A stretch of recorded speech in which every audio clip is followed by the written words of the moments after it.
here. Welcome to today's business tip. So today I want to talk to you about expectations you have for your business and how long it really takes to get your business going and really going well. Okay, so when you start a business, you have to understand that it takes time to set up your business, to get customers, to get repeat customers. And I think it's often people think, okay, well, I'm going to decide to start a business and I'm going to do it and I'm going to be successful in a month. I'm going to be successful in 3 months. They join a coaching group, take a class, do a course, and then they think, oh, well, now I know everything I need to know and I can get on and just make my business immediately. Well, what I want to say about that is starting and running a business, it's a marathon. It's not a sprint. Okay, you're not going to be able to jump right in and get your business going really quickly. So most times when you see people who are successful, there's work that has happened in the past that you're not seeing. So you need to expect it's going to take you time. It can take a year to 3 years to really establish a very good, long-lasting business. Okay, so yes, you might have early on success, but if you want your business to be set for the future, if you want it to have longevity, then you do need to do all of the things that are needed to be done for a business.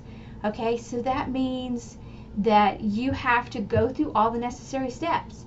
You have to be consistent on your social media. So what I always tell my group members when they're coming in is be very careful to do one thing at a time. Always concentrate on the things that are going to make you money and do one social media at a time.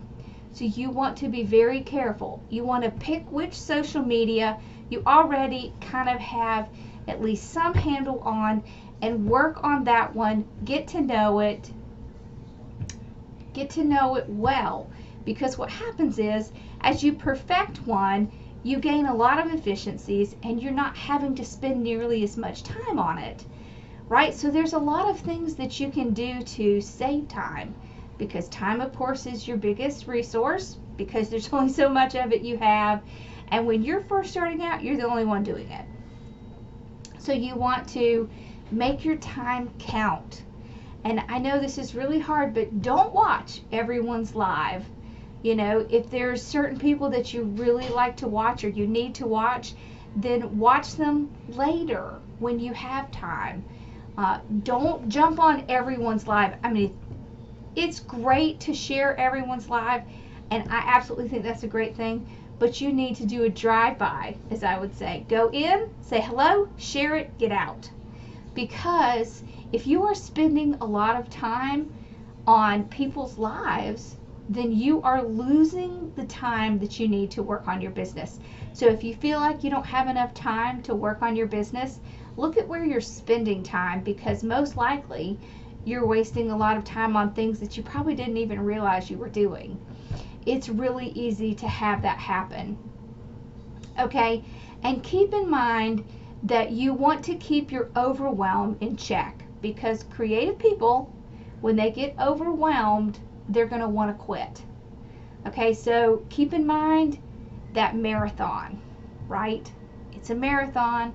It's not a sprint. It's going to take time. Do one step at a time.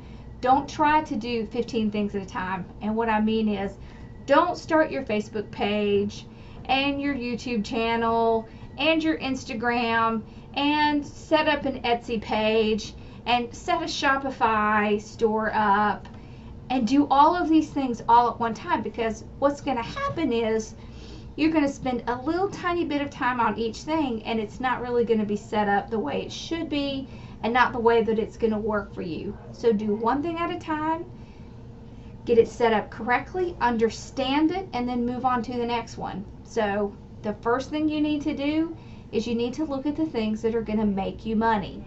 right? So is that setting up an Etsy? Is it going to craft fairs? Is it doing a live and selling your services? Is it doing a YouTube live and selling your services? So you really have to sit down and evaluate what's right for your business, because what's right for my business might not be right for your business. But you also need to know how to quickly get a handle on social media so that you're not spending a ridiculous amount of time researching it. Because yes, you can learn all of this on your own, but you're going to be watching a lot of different videos, and everybody has a different thing to say, and they're only going to tell you a portion of it, right? So they're only going to tell you a portion because it's important for them that you get their course or join their group or whatever it is. And that's going to be true for everyone, okay? Because knowledge is power, and people who know a lot about social media have spent a lot of time working on training and learning how it works, and then making the training so that it is laid out properly for other people to come in and take. So that, like when I do my training is very step by step. Do this, this is what this means, this is what this means. And the reason I do that is because I had to spend many hours learning that. But I don't want my group members to have to spend the kind of time that I did on it. So I learn it, and then I break it down into sizable chunks that they can learn and not have to waste their time on things that just really aren't relevant. Okay, because just because there is a 10-hour course on ManyChat doesn't mean you need to take a 10-hour course. You may only need something that's 30 minutes or an hour. So it's really important that you're careful how you set up your company, and you're careful how you run it. So it's always my suggestion that you try and find a group that works really well for you, whether it's my group or not, because you have to be in a group with someone that you identify with. And there's so many aspects of groups that I think people don't really understand. There's not only the training, but there's the community portion of it as well. So you can make friends, there's lots of different perspectives in there.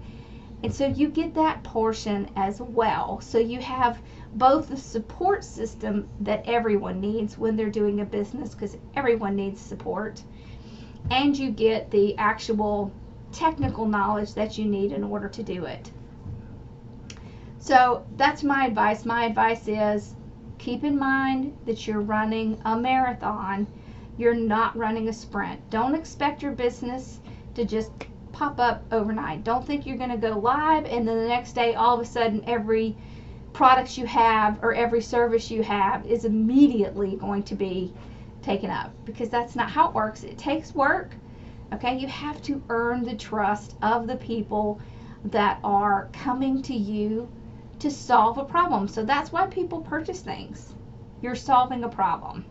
It may be as simple as they like to decorate their house and they need something new for their door, or whatever the product is. They need a new mug and they really want it to say Hot Mama on it.